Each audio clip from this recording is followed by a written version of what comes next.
The truce is over, yet Syria's northern border was quiet on Wednesday morning.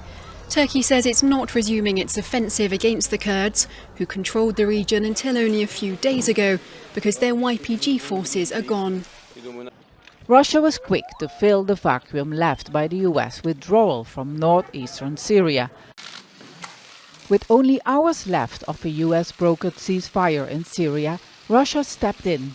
President Putin offered help to remove and disarm Kurdish fighters at the Turkish-Syrian border, together with Syrian border troops. We share Turkey's concern about the growing threats of terrorism and the growth of ethnic tensions in the region. These tensions and the separatist mood in recent times were, in our opinion, artificially created by outsiders. Kurdish fighters have until next Tuesday evening local time to clear Turkey's 30-kilometer so-called safe zone. Russian military police will then start joint patrols with Turkish forces along almost the entire northeastern Syrian border. Putin insists the Kurds should be part of the political solution for Syria. After a long discussion with Erdogan, President Putin not only managed to become the main power broker in Syria, he also gained territory for his ally, Syrian President Assad, who now gets back control over crucial border areas. But we can only call this a Russian success if they manage to remove and disarm Kurdish fighters from this 30-kilometer zone. Only then will the Turkish military operation end, according to the Russian foreign minister who spoke after the meeting. Putin also made it clear that for any future solution in Syria, the Turkish and Syrian government have to reach their own deal. Russia wants to revive the 1998 Adana agreement between Syria and Turkey, in which Syria committed to stop supporting Kurdish fighters. Without firing a shot, they've become masters of all they survey. These are Russian helicopters overflying and landing at a base just vacated by the Americans. As outcomes go, this could hardly look any better, as seen from Moscow. And these are retreating US forces pictured just after they left Syria, crossing the border into Iraq, where the Trump administration claims they will now be deployed. However, Baghdad says they can't stay in Iraq. It's yet another contradiction that highlights Washington's lack of foresight and planning.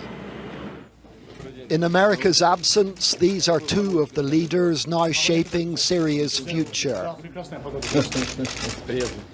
Meeting in Sochi today, they agreed a plan that extends the existing truce so a buffer zone free of Kurdish forces can be established inside Syria's border. Announcing the deal, Mr. Putin couldn't resist a dig at the Americans, saying that Syria must be freed from what he called illegal international military interference. Also today, Syrian television broadcast triumphant images of the other big beneficiary of the US withdrawal. President Assad is getting a lot of his country back because the Kurds have been forced to ask him and his soldiers to prevent Turkey from advancing even further into Syria. The big losers in all of this, of course, are the Kurds. Today, more of them joined the 6 million other Syrians who've been forced to flee their country over the last 8 years of mayhem. And they are unlikely to be the last. The future of northeastern Syria has been determined by 4 presidents. 3 of them, Putin, Erdogan and Assad, have played the geopolitical chess game with skill. By comparison, the 4th, Trump, has been playing drafts poorly. Now to the latest on the crisis in Syria.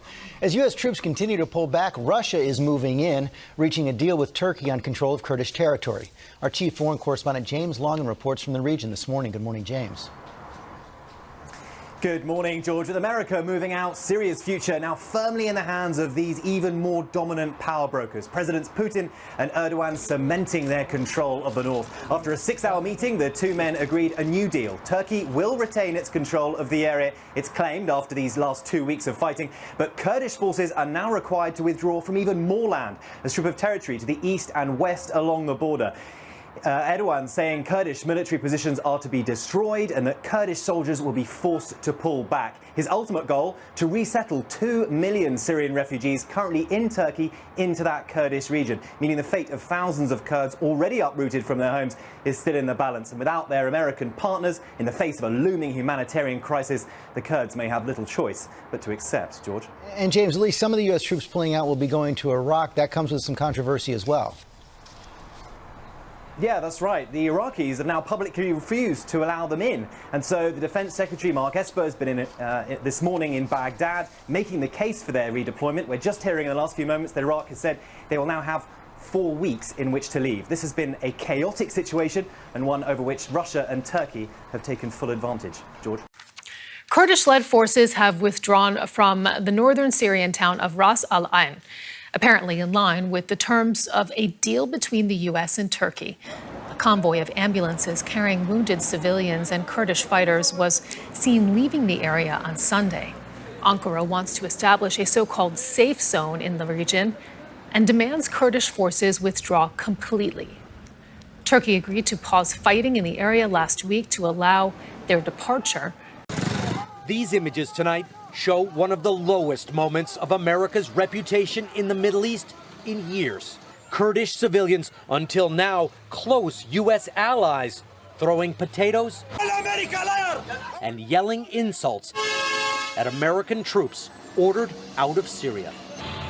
At another location, Kurds holding signs for U.S. troops saying, "Tell your children Kurdish children are dying, and we did nothing to protect them." President Trump, unmoved. We have a good relationship with the Kurds, but we never agreed to, protect the Kurds. We fought with them for 3.5 to 4 years. We never agreed to protect the Kurds for the rest of their lives. Where is an agreement that said we have to stay in the Middle East for the rest of humanity? There is no formal agreement except the word and bond U.S. troops gave to the Kurds who fought with them for 5 years against ISIS, losing 11,000 men and women. Many of those U.S. troops are now headed to Iraq to fight ISIS. NBC's Matt Bradley is there.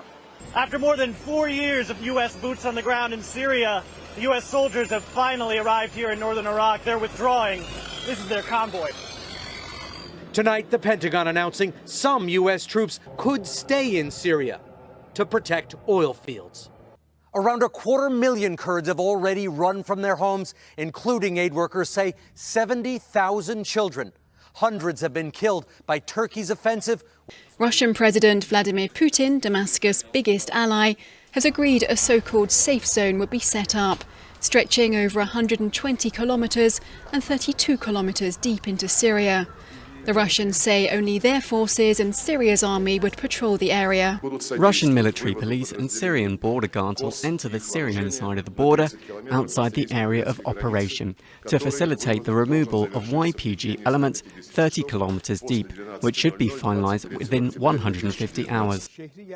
Once that operation is completed, Russia says it will patrol the rest of the Syrian-Turkish border jointly with Turkish troops, forcing out of the border region the remaining Kurdish forces. We have done them a great service and we've done a great job for all of them. And now we're getting out. Long time. We were supposed to be there for 30 days. That was almost 10 years ago. So we're there for 30 days and now we're leaving. It was supposed to be a very quick hit and let's get out. And it was a quick hit, except they stayed for almost 10 years. Let someone else fight over this long, blood-stained sand. I want to thank Vice President Pence and Secretary of State Pompeo for leading the American delegation so successfully to Turkey several days ago, along with National Security Advisor O'Brien. I want to thank them very much. The American delegation negotiated the original 5-day ceasefire that ended Kurdish fighters to safely leave. It just got them to a point where, frankly, it enabled them to get out, to go, and move really just a few miles in a slightly different direction. So this enabled them to do so. Countless lives are now being saved as a result of our negotiation with Turkey, an outcome reached without spilling one drop of American blood. No injuries, nobody shot, nobody killed. I have just spoken to General Mazloum,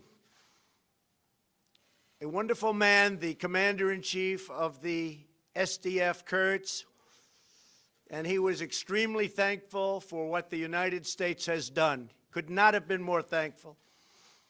General Mazloum has assured me that ISIS is under very, very strict lock and key, and the detention facilities are being strongly maintained.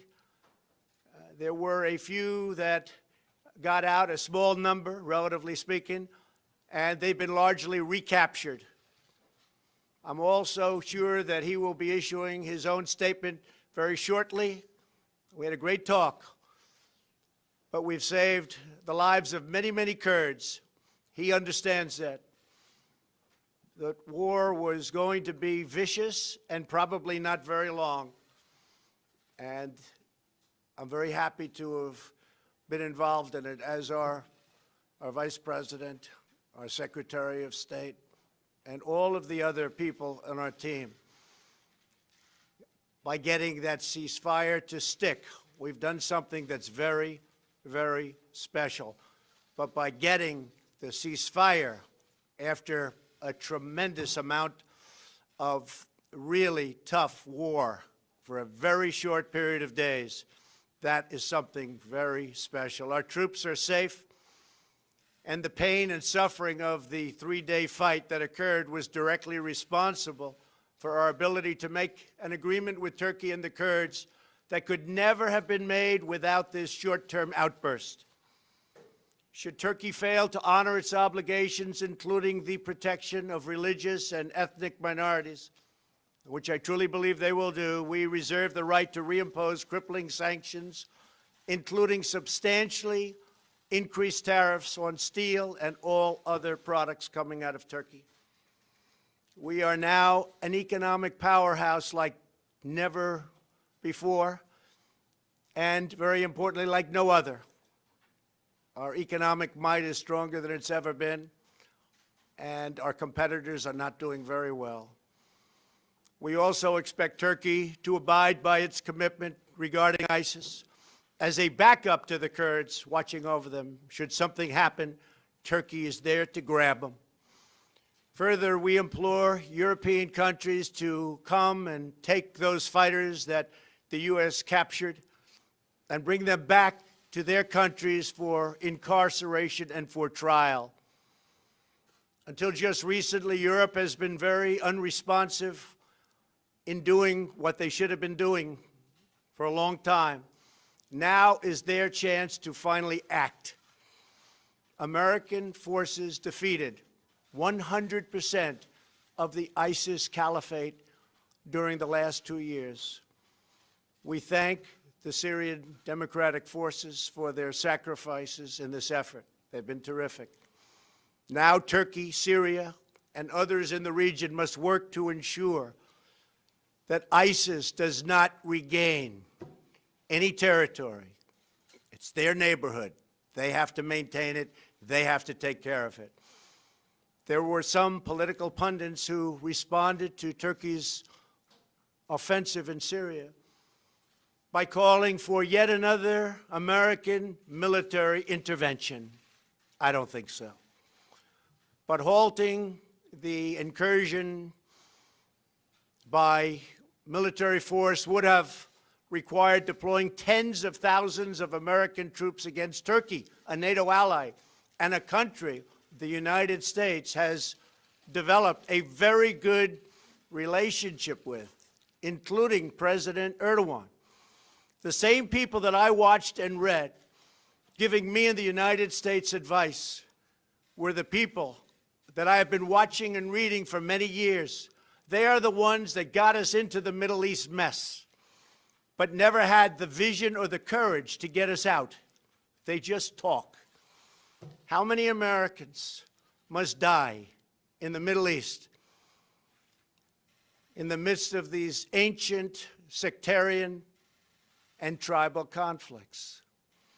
After all of the precious blood and treasure America has poured into the deserts of the Middle East, I am committed to pursuing a different course, one that leads to victory for America. Through much work, we have done things that everybody said couldn't be done. Today's announcement validates our course of action with Turkey that only a couple of weeks ago was scorned. And now people are saying, wow, what a great outcome. Congratulations. It's too early to me to be congratulated, but we've done a good job. We've saved a lot of lives. Most importantly, we have avoided another costly military intervention that could have led to disastrous, far-reaching consequences. Many thousands of people could have been killed. The last administration said Assad must go. They could have easily produced that outcome, but they didn't. In fact, they drew a very powerful red line in the sand. You all remember the red line in the sand when children were gassed and killed, but then did not honor their commitment as other children died in the same horrible manner. But I did honor my commitments with 58 Tomahawks. 8 long years after President Obama's ill-fated push at regime change, U.S. troops are still on the ground in Syria. More than 500,000 people are dead, hundreds of thousands are terribly injured, and millions more Syrians are displaced. It really is a nightmare of misery. Across the Middle East, we have seen anguish on a colossal scale. We have spent $8 trillion on wars in the Middle East, never really wanting to win those wars. But after all that money was spent and all those lives lost, the young men and women gravely wounded so many, the Middle East is less safe, less stable, and less secure than before these conflicts began. The same people pushing for these wars are often the ones demanding America open its doors to unlimited migration from war-torn regions, importing the terrorism and the threat of terrorism right to our own shores. But not anymore. My administration understands that immigration security is national security. As a candidate for president, I made clear that we needed a new approach to American foreign policy, one guided not by ideology, but by experience, history, and a realistic understanding of the world. We are building up America's military might like never before, investing $2.5 trillion since my election. But we will not be depleted. We will not happen again. It will not be allowed to happen again, where our military is depleted, fighting in areas of the world where we shouldn't be. When we commit American troops to battle, we must do so only when a vital national interest is at stake. And when we have a clear objective, a plan for victory, and a path out of conflict, that's what we have to have. We need a plan of victory. We will only win. Our whole basis has to be the right plan, and then we will only win. Nobody can beat us. Nobody can beat us. I want to again thank everyone on the American team who helped achieve the ceasefire in Syria. saved so many lives, along with President Erdogan of Turkey, a man I've gotten to know very well, and a man who loves his country. And in his mind, he's doing the right thing for his country. And we may be meeting in the very near future. I also want to thank General Mazloum for his understanding and for his great strength and for his incredible words today to me, but me just as a representative of the United States, because he knows that we saved tens of thousands of Kurds. And we're not talking in the long term, we're talking in the short term. We're talking something that was going on immediately and something, frankly, that was planned for a long time. The job of our military is not to police the world. Other nations must step up and do their fair share.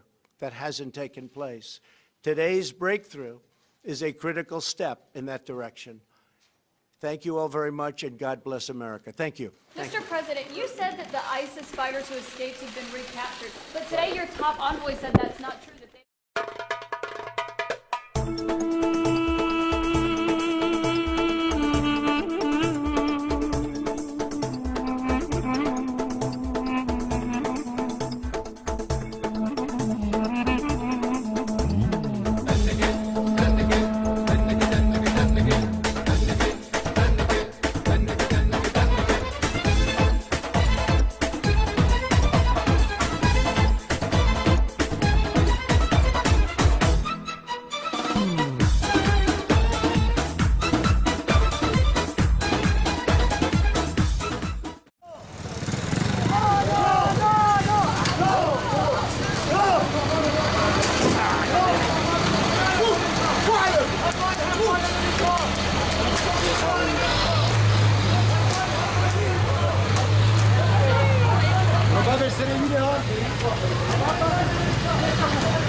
America liar! Our Turkish American! All baby small inside the Kurdish die! No somebody talk in the Erdogan! What about the people? What about you? Hey, watch out! If you go inside the country, hurt the people! All small baby small!